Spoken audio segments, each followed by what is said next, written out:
Assalamualaikum warahmatullahi wabarakatuh. Selamat siang kepada seluruh teman-teman media yang saat ini sudah hadir, baik secara fisik, secara offline, di Media Center Kementerian Komunikasi dan Informatika Jakarta. Terima kasih semua yang sudah hadir. Dan terima kasih pula untuk rekan-rekan media yang saat ini sudah bersama kami melalui sambungan Zoom. Saya lihat tadi sudah ada puluhan ya teman-teman media yang sudah bergabung secara online melalui sambungan Zoom.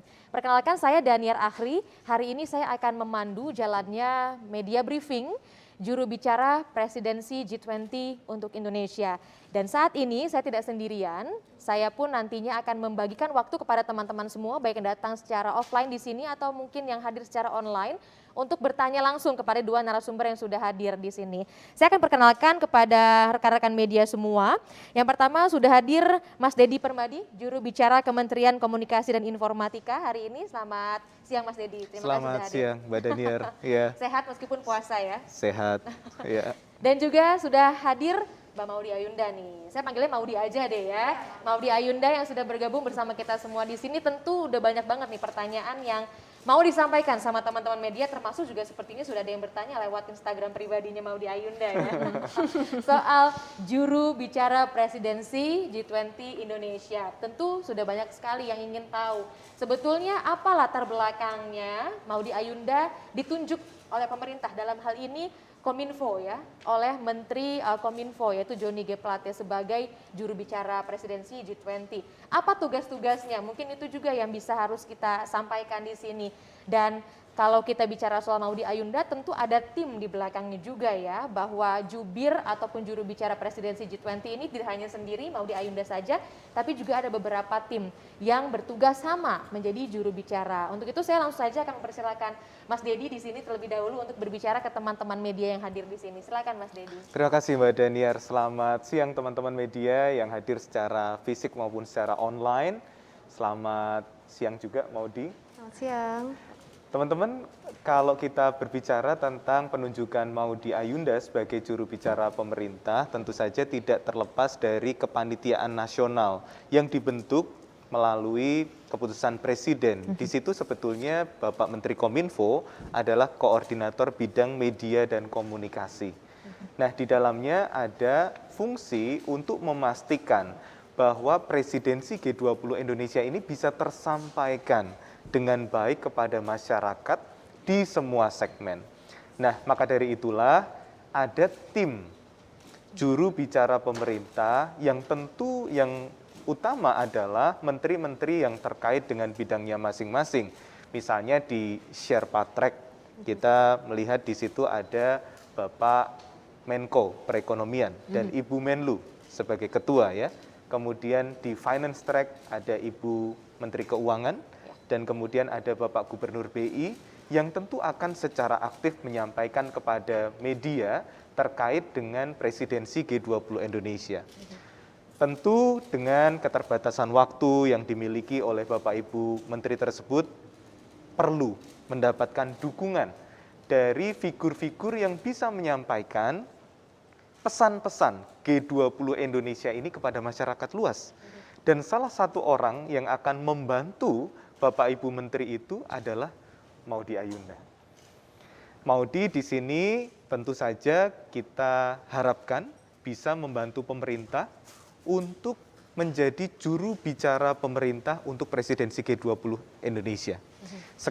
Sekilas kami ingin menyampaikan kepada rekan-rekan media sekalian, Maudy ini saat ini masih berusia 27 tahun, tetapi prestasinya begitu luar biasa.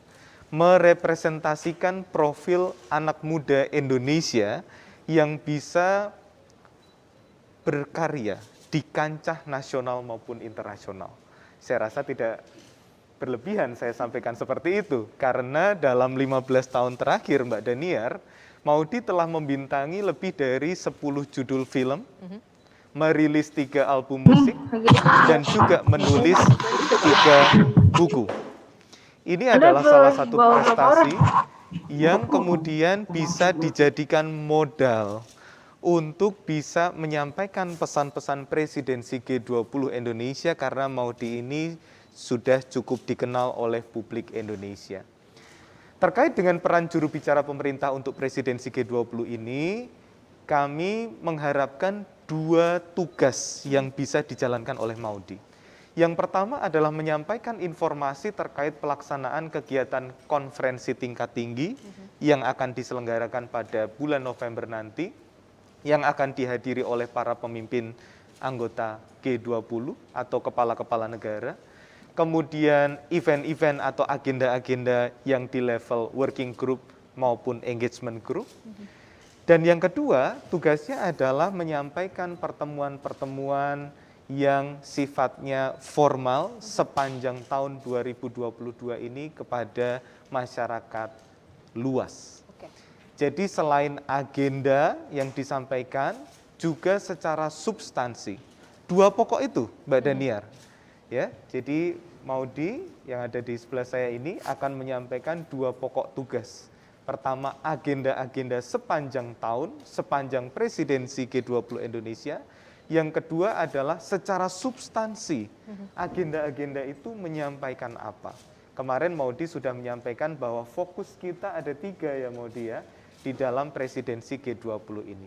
Nah, 3 fokus inilah yang akan digali lebih dalam, akan disampaikan secara rutin oleh Maudi melalui entah itu media room di Istana Kepresidenan ataupun di media center di Kementerian Kominfo ini. Jadi kalau kita melihat alasan dibalik ini ya Mbak Daniar, tadi kan pertanyaannya begitu. Salah satu yang menarik adalah Maudi bisa menjangkau generasi milenial dan generasi Z. Kalau kita melihat sensus oleh BPS, jumlah penduduk Indonesia saat ini 270,2 juta jiwa. Bagaimana dengan porsi generasi milenial dan juga generasi Z-nya? Persentase generasi Z mendominasi populasi Indonesia dengan jumlah 27,94%. Kemudian di posisi keduanya adalah generasi milenial dengan 25,87% dari total populasi Indonesia. Tentu generasi ini adalah generasi muda, generasi masa depan Indonesia yang juga perlu mengetahui urgensi dari presidensi G20 Indonesia. Maudi sangat dekat dengan publik di kategori generasi tersebut. Generasi milenial, generasi Z, dan kami harapkan bisa menjangkau mereka semua. Bahkan generasi di luar generasi milenial maupun generasi Z itu pun mengenal Maudi. Jadi saya rasa ini adalah salah satu langkah yang ditempuh oleh pemerintah untuk bisa membumikan presidensi G20 Indonesia kepada masyarakat umum. Kira-kira seperti itu Mbak Daniar. Oke, betul. Karena memang yang harus kita garis bawahi nih bahwa G20 ini bukan sekedar sebuah event besar yang dilakukan di Indonesia, bukan hanya sekedar itu saja ya, dan juga bukan sekedar forum milik pemerintah saja atau milik negara saja, tapi juga ini harus butuh kerjasama masyarakat Indonesia seluruhnya, dan salah satunya adalah generasi milenial dan generasi Z itu tadi.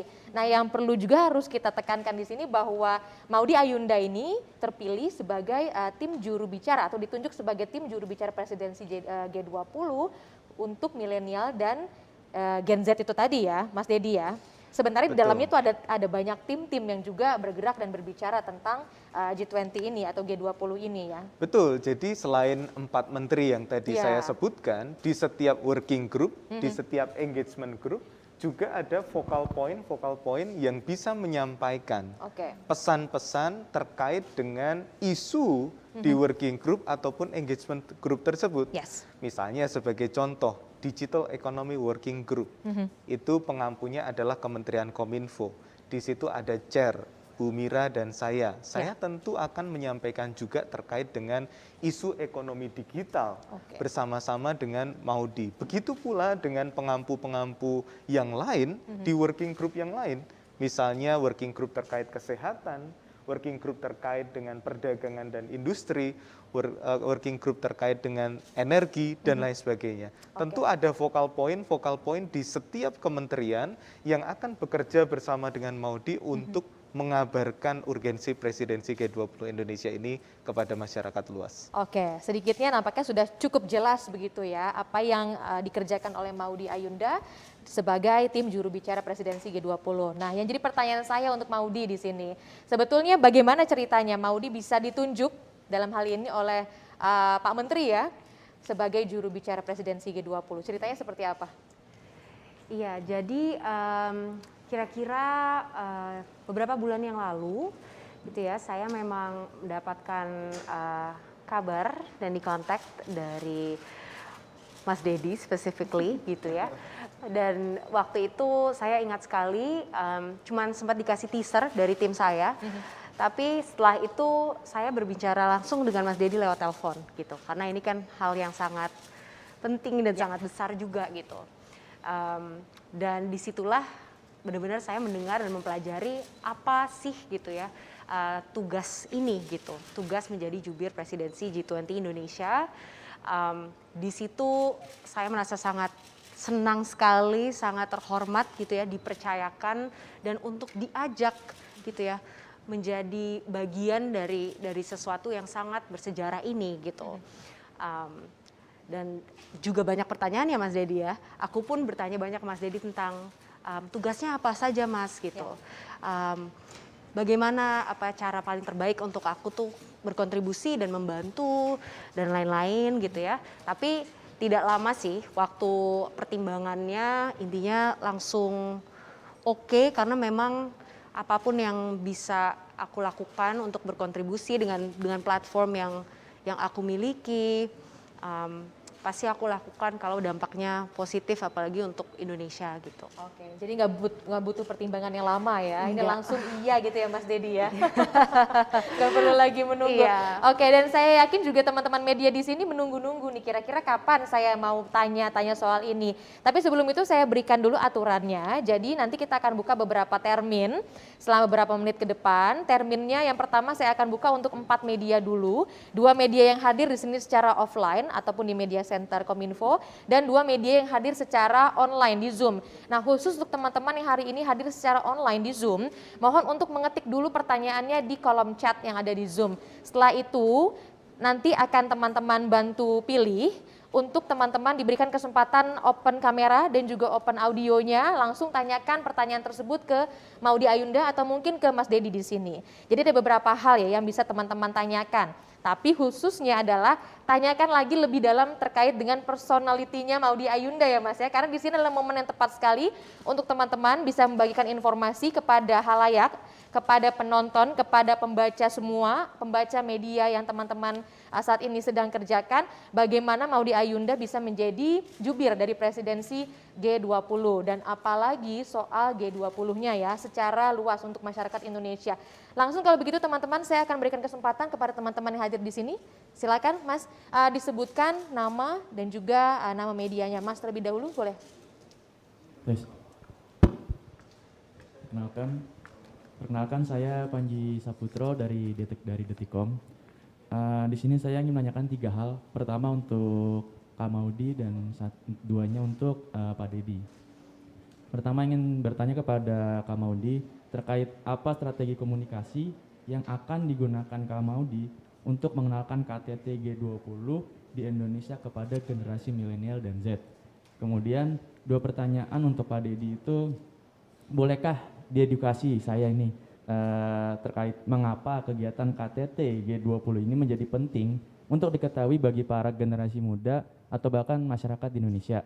Yang kedua, bentuk dukungan seperti apa sih yang diharapkan oleh pemerintah dari generasi muda atau dari masyarakat Indonesia terkait G20 ini? Terima kasih sebelumnya. Terima kasih Mas Panji, kayaknya langsung aja ya kita jawab aja dulu ya. Langsung dijawab dulu dari Mas Panji, detik.com ya. Iya. Langsung aja pertanyaan untuk Maudy ini, strategi komunikasinya apa untuk menyampaikan soal KTT G20? Iya. Karena memang itu adalah hal yang cukup rumit nampaknya untuk bisa Iya. dijelaskan. Silakan Iya. Maudy. Terima kasih Mas Panji pertanyaannya. Jadi kalau soal strategi komunikasi itu memang ada beberapa format yang juga sudah kita diskusikan gitu ya. Pastinya akan ada komunikasi setiap bulannya, setiap minggunya, di mana akan lebih terstruktur saya menjelaskan apa saja agenda-agenda, apa saja yang sudah didiskusikan dan dibahas gitu ya selama beberapa minggu terakhir.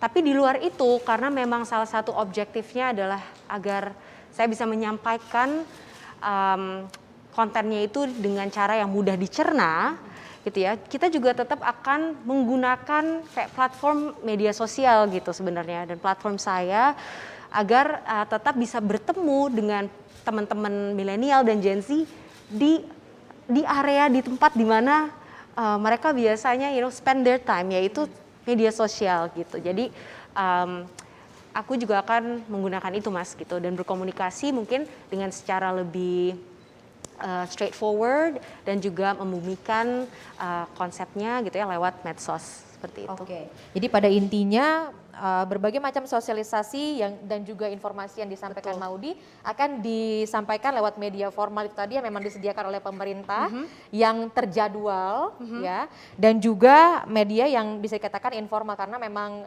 media sosial adalah salah satu platform yang paling banyak digunakan oleh masyarakat kita semua untuk mendapatkan informasi ya Mas ya, termasuk juga mungkin Detikcom nih menjadi salah satu yang digunakan untuk mencari. Nah selanjutnya ke Mas Dedi, silakan Mas. Tadi pertanyaan ada 2 ya, kenapa KTT ini penting untuk diketahui?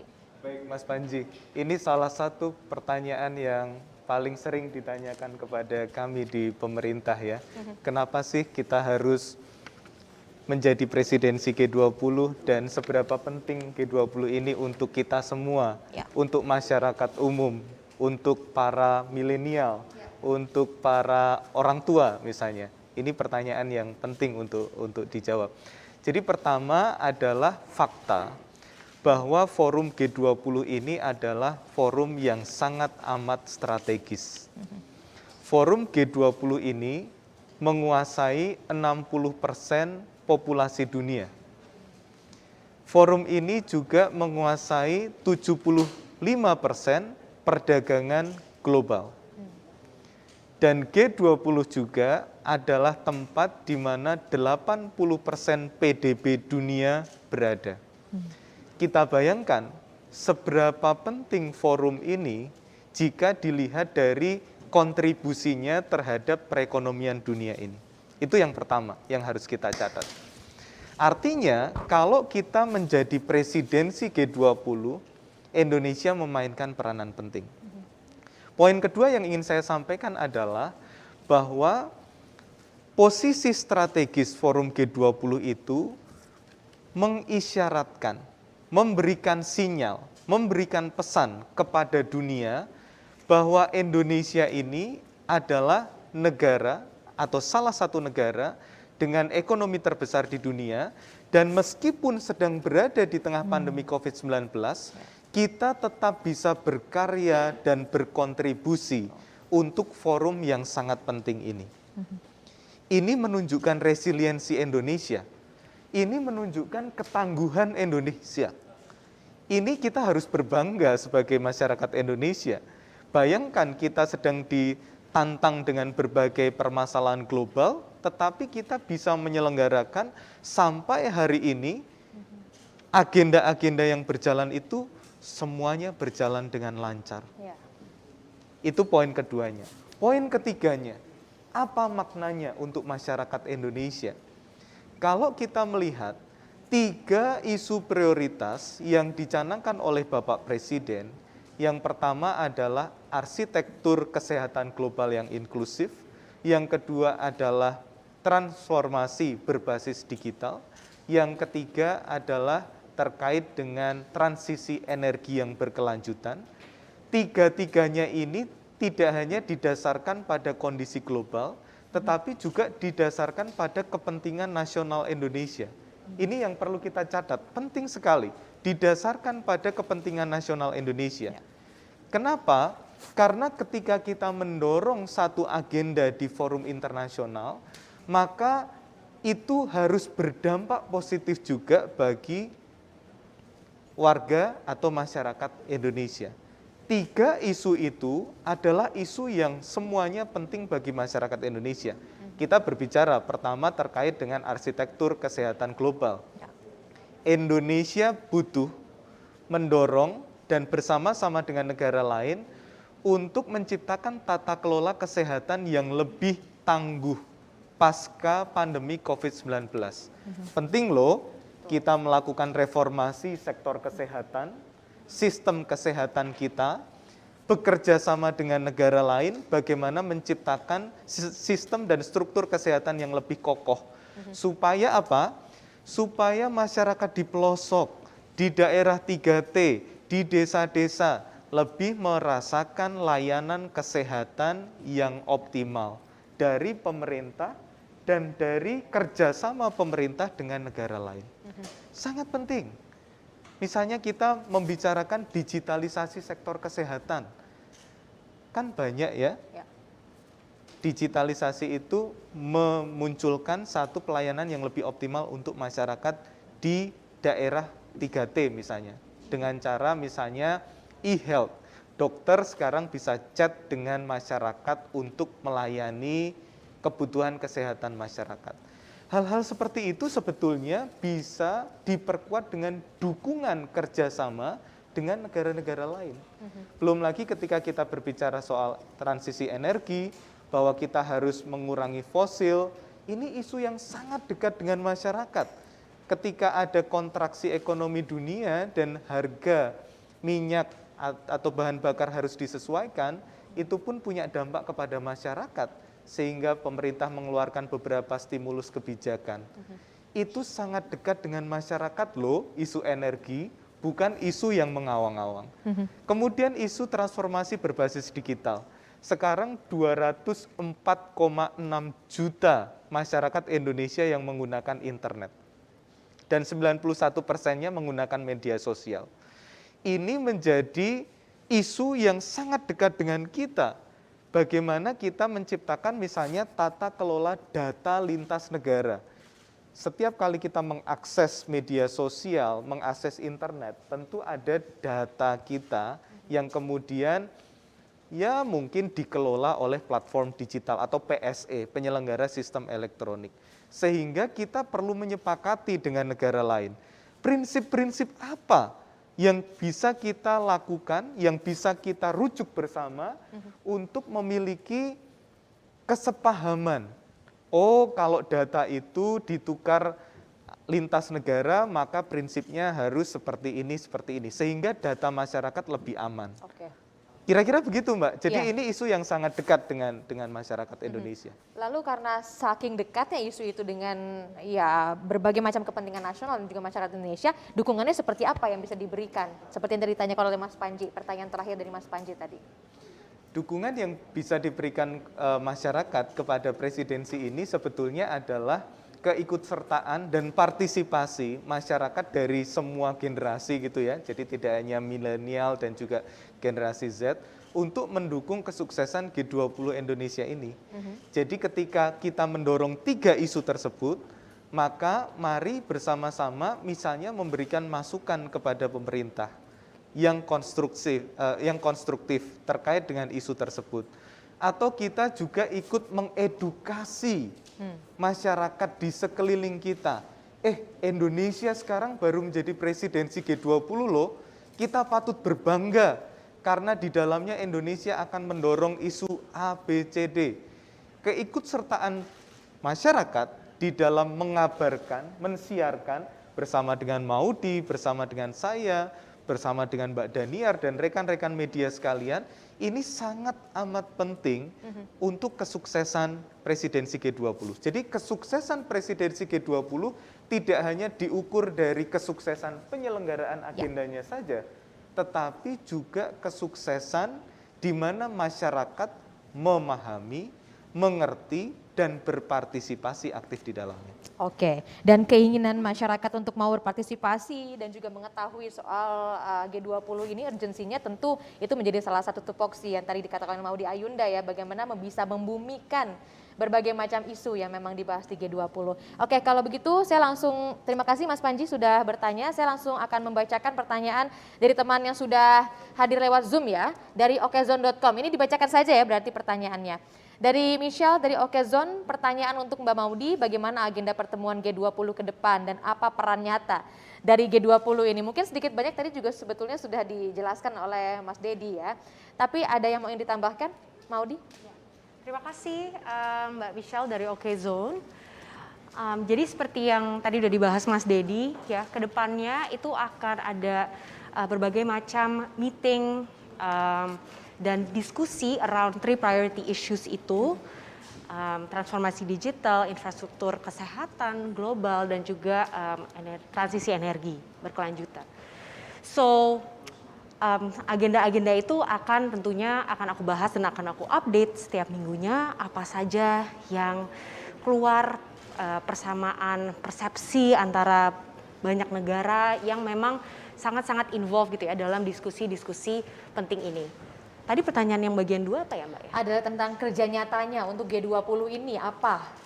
Oh oke lah, kerja nyata saya. Oke. Dan kerja nyata saya di sini ya tadi memang sebagai juru bicara banyak konsep-konsep dan substansi-substansi yang aku pun harus mencerna gitu ya pada saat aku mendapatkan konten dari tim dan thankfully karena memang background aku gitu ya juga cukup mendukung dari pendidikan. Dari proses itu aku bisa mencerna dan mudah-mudahan bisa mengkomunikasikan dengan baik dan dengan lebih mudah dimengerti, dengan lebih membumi lagi agar teman-teman millennials dan juga Gen Z itu bisa mengerti tapi juga tertarik dan juga bisa personally invested gitu sebenarnya dengan kelangsungan G20 ini, karena ini sebenarnya sesuatu yang sangat membanggakan, satu momen yang sangat bersejarah dan impactful gitu untuk Indonesia dan dunia gitu. Jadi kalau misalnya aku bisa berkontribusi membangun motivasi gitu ya untuk memiliki rasa ingin tahu itu dan ingin terus update dengan apa saja sih perkembangannya gitu ya. Saya rasa itu sih kerja nyata dan juga objektif dari aku gitu. Jadi bukan sekedar itu tadi ya, penyelenggaraan November 2022 nanti bahwa kita mau ada event ini loh, bukan cuma soal itu ya, tapi betul-betul slogan recover together, recover stronger itu betul-betul dirasakan sama masyarakat Indonesia. Mungkin begitu Mas Dedi, ada yang mau ditambahkan tidak? Mungkin terkait dengan bukan kerja nyata dari Maudy Ayunda saja, tapi kerja nyata dari G20 ataupun kerja nyata pemerintah Indonesia untuk G20 ini. Betul Mbak Daniar, jadi yang disampaikan Maudy tadi, sebetulnya masyarakat siapapun ya, nyambung juga dengan pertanyaan sebelumnya, itu bisa berpartisipasi dengan mendukung 3 agenda prioritas presidensi G20 Indonesia. Dalam hal transisi energi yang berkelanjutan misalnya, masyarakat tentu bisa berpartisipasi bagaimana kita kemudian bisa misalnya akademisi melakukan riset untuk mengembangkan energi terbarukan. Kemudian masyarakat misalnya mulai beralih dari energi yang ada saat ini menjadi energi matahari. Di banyak daerah 3T di Indonesia sudah menggunakan solar cell misalnya, dan lain sebagainya. Itu adalah langkah-langkah nyata yang tadi saya sampaikan di isu transisi atau transformasi berbasis digital maupun isu kesehatan global, itu pun kita bisa mengambil peranan secara nyata. Jadi 3 agenda prioritas presidensi itu tidak hanya kita dorong di forum G20, tetapi juga ke dalam. Bagaimana membangun kesadaran masyarakat untuk berpartisipasi dan ikut serta di dalam ketiga isu besar yang mau tidak mau akan dihadapi oleh setiap masyarakat Indonesia. Oke, betul. Oke, terima kasih Maudy dan juga Mas Dedi untuk jawabannya. Tadi sesuai dengan janji ya, bahwa akan ada 2 penanya yang hadir di sini dan 2 penanya yang ada di Zoom. Ada 1 penanya lagi yang sudah hadir di Zoom, saya bacakan dulu ya teman-teman yang ada di Zoom. Ada Muhammad Olga dari Bisnis Indonesia TV. Pertanyaannya, bagaimana tanggapan Indonesia dengan ancaman Amerika Serikat akan boikot G20 karena kehadiran Rusia di G20? Mungkin ini memang menjadi salah satu isu yang cukup besar ya. Saya berikan pertanyaan untuk Mas Dedi, silakan. Iya, jadi isu Rusia dan Ukraina tentu saat ini sedang kita dalami dan kemudian akan kami sampaikan di dalam forum lain ketika waktunya sudah sampai, Mbak. Tentu saja ini membutuhkan satu kebijakan yang penuh dengan kehati-hatian, kita sebagai presidensi akan merespon seperti apa. Dan tentu akan kami sampaikan kepada masyarakat jika nanti sudah tiba waktunya. Oke, jadi tunggu saja, sabar saja ya, nanti akan dijelaskan lebih detail. Selanjutnya pertanyaan untuk sesi ini, ada pertanyaan dari teman-teman yang hadir di sini? Oke, silakan Mbak. Boleh minta mic-nya, silakan.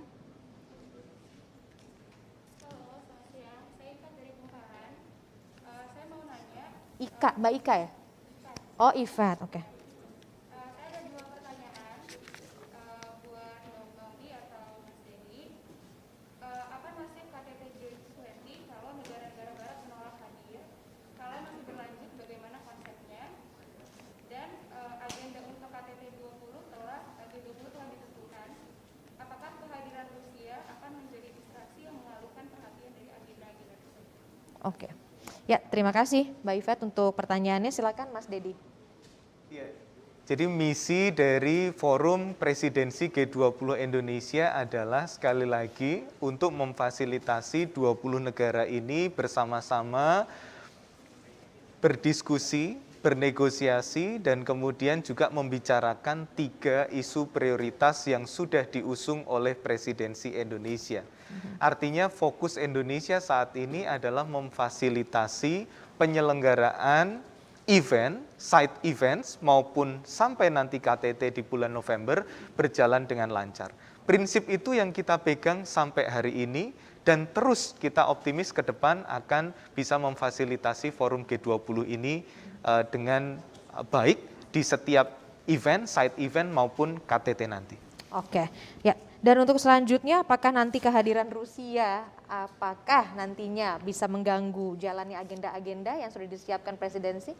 Saya rasa prinsipnya Indonesia memfasilitasi ya. Oke, kita intinya. sebagai presidensi memfasilitasi ke 19 negara, 1 Uni Eropa, dan organisasi internasional yang akan hadir untuk bersama-sama berdiskusi di dalam forum G20 ini. Oke, memang ada banyak sekali isu-isu internasional ya yang tentu saja akan ditanyakan, apalagi kalau misalnya tagline-nya ataupun acaranya adalah soal G20. Tapi lagi-lagi saya ingatkan teman-teman di sini bahwa acara hari ini merupakan media briefing, juga sekaligus ingin memperkenalkan kepada masyarakat Indonesia nih bagaimana seorang Maudy Ayunda nantinya memang akan bertugas dan sudah ditunjuk sebagai tim juru bicara presidensi G20. Jadi mudah-mudahan ada pertanyaan semua di sini yang berkenaan dengan personalitinya Maudy Ayunda dan juga bagaimana pemerintah dalam hal ini ya bisa menunjuk Maudy Ayunda. Silakan teman-teman, saya buka kembali sesinya karena masih ada setengah jalan waktu yang bisa kita lakukan dan juga kita berikan untuk teman-teman yang hadir. Silakan. Baik, selamat siang. Terima kasih untuk kesempatannya. Saya Monica dari CNN Indonesia TV. Mungkin pertanyaan yang pertama saya arahkan ke Mas Dedi. Mas Dedi, tujuan dari pemerintah menunjuk Mbak Maudi menjadi jubir salah satunya untuk bisa menggait generasi muda dan juga generasi milenial Gen Z. Nah, tapi sebenarnya apa kontribusi atau bagaimana generasi muda ini bisa dilibatkan di dalam G20 ini? Karena banyak generasi muda yang berprinsip untuk apa saya aware terkait dengan G20 ini kalau saya tidak bisa dilibatkan atau tidak bisa berkontribusi di G20 ini. Kemudian pertanyaan untuk Mbak Maudi, selama menjadi jubir ini, pesan-pesan apa yang ingin disuarakan kepada para generasi muda khususnya di Indonesia agar bisa berkontribusi untuk negara dan juga di dalam G20 ini? Kemudian juga tantangan yang dihadapi, mungkin ini masih awal ketika menjadi jubir, tantangan-tantangan apa saja yang sebenarnya sudah dirasakan dan bagaimana bisa melewati tantangan-tantangan tersebut, dan target selama kurang lebih 1 tahun ini menjadi jubir presidensi Indonesia di dalam G20. Mungkin itu saja, terima kasih. Terima kasih Monica dari CNN Indonesia TV. Pertanyaan langsung dijawab oleh Mas Dedi dulu ya, terkait dengan tujuan menunjuk Maudy Ayunda untuk menggayat, lalu kontribusinya seperti apa nih? Mungkin kontribusi langsung begitu ya yang bisa dilibatkan untuk teman-teman milenial dan juga Gen Z ini. Betul, jadi rekan-rekan sekalian, di dalam presidensi G20 Indonesia, salah satu engagement group yang dibentuk adalah Youth 20. Ya. Jadi melalui Youth 20 ini kita harapkan bisa menjadi perwakilan-perwakilan pemuda Indonesia untuk menyuarakan aspirasi mereka terhadap presidensi G20 Indonesia ini. U20 sudah berjalan, kick-off meeting-nya sudah dilakukan di bulan Januari yang lalu, dan saat ini sampai beberapa bulan ke depan, mereka juga membuat forum-forum komunikasi di antara negara-negara anggota G20 untuk menyuarakan isu kepemudaan. Jadi ini sudah ada semacam wadahnya untuk teman-teman pemuda itu bisa berkontribusi secara langsung di dalam forum ini. Sering saya melihat teman-teman U20 mengadakan webinar, mengadakan diskusi bersama dengan pemuda-pemuda lain di banyak penjuru di Nusantara ini. Sehingga itu pun bisa menjadi ajang buat pemuda yang ingin mensuarakan secara langsung ke dalam forum G20. Itu yang pertama. Yang kedua, pertanyaannya, bagaimana jika saya tidak bisa mengakses U20 atau saya tidak bisa terlibat langsung ke dalam U20? Tentu seperti yang saya sampaikan tadi, presidensi G20 Indonesia tidak hanya soal ikut acaranya. Presidensi G20 Indonesia tidak hanya sekedar ikut persidangannya.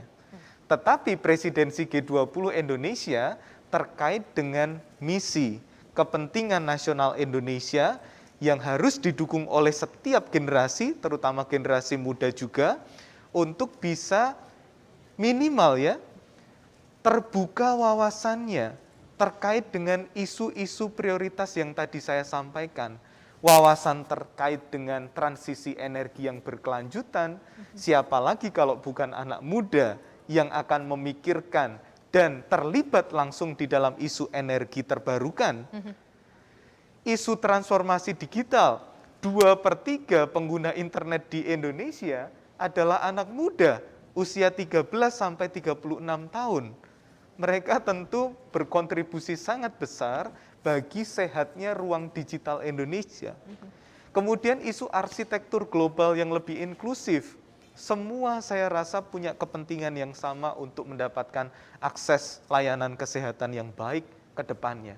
Jadi saya rasa sekali lagi kami mengundang setiap teman-teman, rekan-rekan anak-anak muda Indonesia berpartisipasi di dalam forum G20 bukan berarti ikut persidangannya saja, ikut dialognya saja, tetapi juga bagaimana kita menginternalisasi prinsip-prinsip dan kepentingan nasional Indonesia yang sedang diperjuangkan di forum ini. Oke, cukup dimengerti. Nampaknya saya tidak perlu menambahkan ya. Saya langsung saja memberikan kesempatan untuk Maudy menjawab soal kesan-kesan yang ingin disuarakan secara pribadi ya, Maudy, terkait dengan G20. Karena kalau kita lihat tentang waktu penunjukan tanggal 31 Maret ya, itu artinya kurang lebih sepekan ditunjuk sebagai jubir presidensi. Silakan. Terima kasih pertanyaannya Mbak Monica tadi ya. Monica. Mungkin kalau buat saya personally ya sebagai milenial juga gitu ya, banyak pesan-pesan yang ingin saya sampaikan juga lewat dari role ini gitu ya.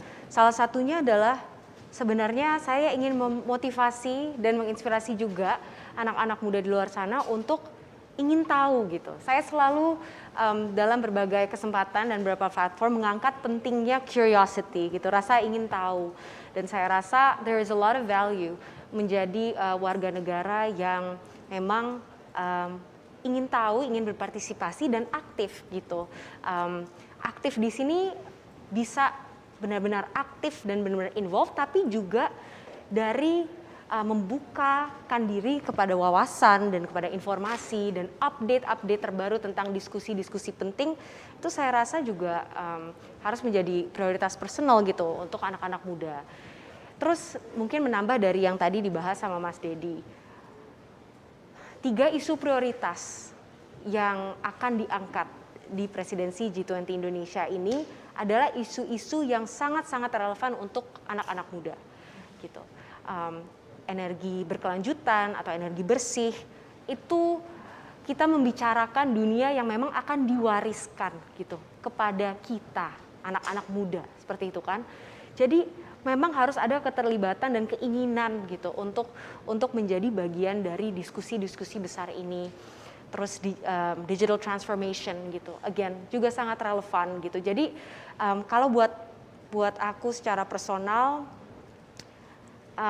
ini adalah topik-topik yang bukan hanya memiliki kepentingan nasional atau internasional, tapi juga personal seperti itu. Dan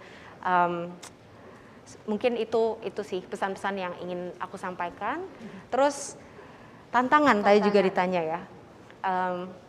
Mungkin tantangan atau juga hal yang paling menarik bisa dibilang dari tugas ini adalah keharusan juga aku untuk mempelajari lebih dalam lagi topik-topik atau isu-isu prioritas yang akan didiskusikan, karena di sini tugas aku harus menerima, mempelajari, mencerna, lalu menyampaikan kembali seperti itu kan. Untungnya memang aku sangat gemar belajar dan baca dan sebagainya. Jadi ini tantangan yang akhirnya menjadi sesuatu yang menarik gitu. Mudah-mudahan memang baru bertugas seminggu ini, tapi I am actually looking forward gitu. Justru saya nggak sabar dengan apapun nanti update-update yang akan datang dan seru gitu ya dari G20. Lalu yang terakhir tantangan target ya. Target betul.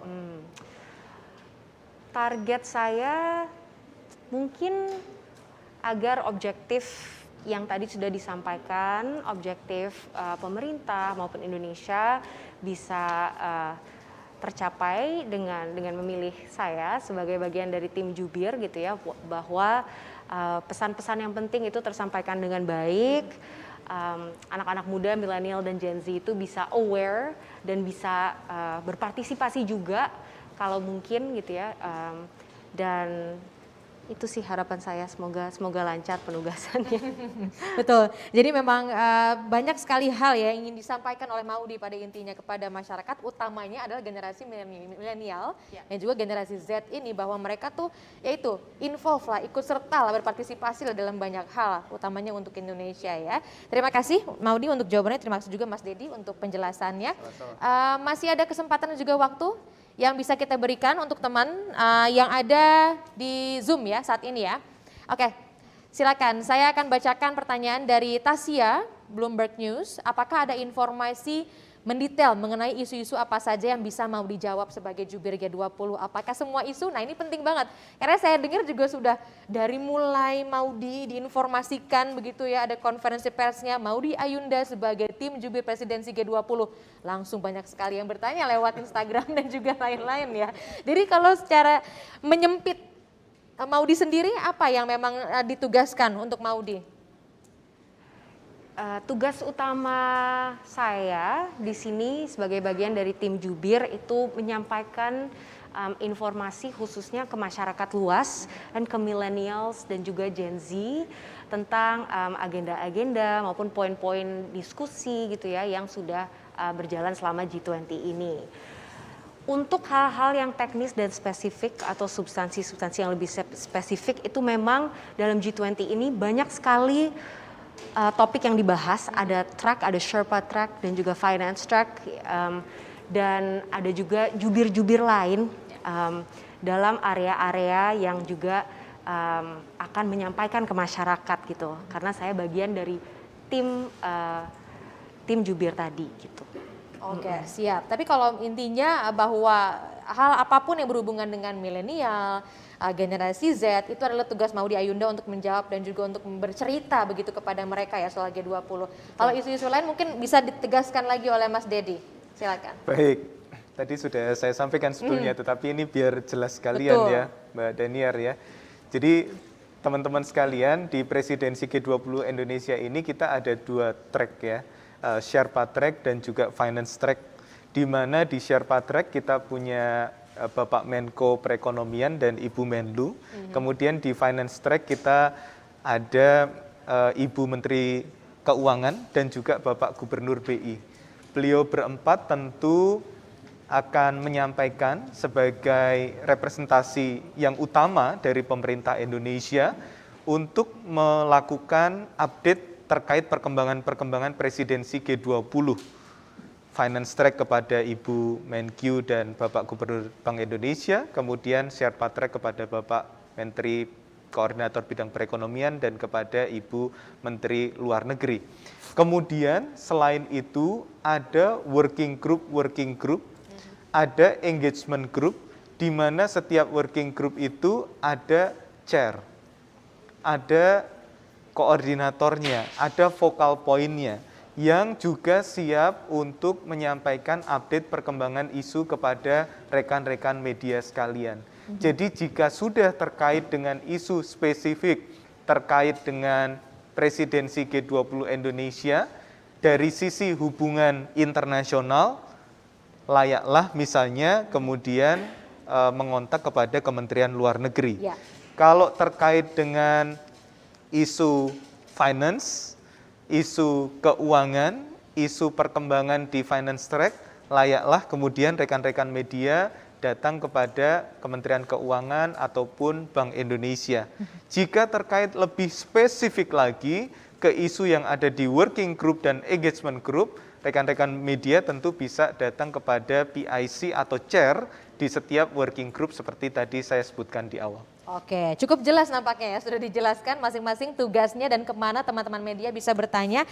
Tapi paling tidak dengan munculnya banyak pertanyaan dari lintas isu, utamanya ke Maudy Ayunda, itu artinya bisa kita simpulkan juga masyarakat Indonesia ini, khususnya milenial dan juga generasi Z, sangat kritis ya terkait dengan keadaan Indonesia atau mungkin keadaan di dunia, belum lagi terkait dengan G20 yang mau akan dilakukan. Oke, ada pertanyaan terakhir nih teman-teman, mohon maaf karena keterbatasan waktu, saya akan bacakan pertanyaan terakhir dari Nurul, jawapos.com. Pertanyaan untuk Maudy, ada persiapan khusus gak nih ketika ditunjuk jadi jubir G20 ini? Ada ketakutan nggak saat itu jadi jubir? Kalau ada itu apa, gimana mengatasinya? Karena tadi Maudy bilang tidak butuh waktu lama untuk bilang oke, saya mau. Jadi ada ketakutan-ketakutan itu tidak? Tentunya seperti yang tadi sempat saya ceritakan Mbak Nurul, saya banyak bertanya dulu pada saat ditelepon bicara dengan Pak Deddy, banyak juga pertanyaan, Pak Deddy apa nih sebenarnya work scope-nya, job description-nya, karena mungkin yang saya paling takutkan itu work scope itu saya tidak bisa fully melakukan, karena saya juga percaya bahwa harus orang yang tepat gitu. Setelah diceritakan bahwa fokusnya itu menyampaikan informasi ke anak-anak milenial, ke Gen Z, mencerna dan membumikan, saya rasa saya ingin mengusahakan gitu, karena mungkin dengan background latar belakang pendidikan saya dan sebagainya, ini juga menjadi kesempatan, opportunity dan juga untuk mengaplikasikan some of the things I've learned dan juga tantangan dan kesempatan untuk berkontribusi kembali gitu ke Indonesia, dan itu memang sesuatu yang sudah lama ingin saya lakukan gitu. Jadi motivasinya mungkin itu ya. Jadi persiapannya sebenarnya bisa dibilang akan terus berjalan selama berlangsungnya G20, karena setiap minggu dan setiap bulan itu pasti ada update. Ya. Jadi saya memang harus selalu mempelajari apa saja sih yang terjadi, apa saja yang harus disampaikan gitu ya. Jadi mau itu kemarin maupun kedepannya akan selalu seperti itu gitu. Akan terus belajar dan saya harus selalu up to date gitu. Oke, siap. Tapi dengan adanya tugas baru ini nih dari negara, berbagai macam kegiatan entertainment-nya Maudy gimana? Ini pertanyaan dari saya loh. Karena bisa jadi juga pertanyaan teman-teman media, itu gimana Maudy? Iya betul. Aduh, saya sering sekali mendapat pertanyaan ini ya, maksudnya pilih mana gitu, kayak seakan-akan memang harus memilih gitu. Tapi memang personally saya percaya juga gitu ya, kita sebagai manusia, sebagai perempuan itu sebenarnya bisa memiliki berbagai peran, dan itu juga sudah didiskusikan bahwa saya bisa tetap aktif juga di dunia kreatif, entertainment maupun di aktivitas-aktivitas saya lainnya di luar ini gitu. Oke, Iya. oke. Ini juga menjadi salah satu menjadi waktu yang tepat sekali ya mencontohkan bagaimana seharusnya masyarakat Indonesia, apalagi milenial yang jumlahnya cukup banyak, yang Iya. masih produktif, mereka bisa juga loh, bukan cuma satu sisi ataupun satu kegiatan yang memang ditekuni, tapi untuk banyak hal, berkontribusi untuk banyak hal. Terima kasih Maudi, Terima terima kasih Mas kasih. Dedi sudah Terima kasih, bergabung Mbak dan Dania. juga memberikan jawabannya. Terima kasih juga untuk teman-teman media yang sudah hadir di sini, baik secara offline ataupun online di Zoom saat ini. Terima kasih sudah bergabung dari awal sampai akhir. Saya rasa sudah cukup media briefing yang bisa kita lakukan hari ini. Tapi sebelum itu saya berikan kesempatan teman-teman untuk mengabadikan momen ini. Silakan Maudi dan juga Mas Dedi untuk berdiri. Mungkin izin untuk melepas masker ya. Tapi setelah ini, karena saya akan tutup dulu perjumpaan kita, utamanya untuk teman-teman yang hadir secara online. Terima kasih sudah bergabung. Jangan lupa slogan G20 ini, recover together, recover stronger. Saya Daniel Ahri pamit undur diri. Terima kasih. Wassalamualaikum warahmatullahi wabarakatuh. Silakan teman-teman.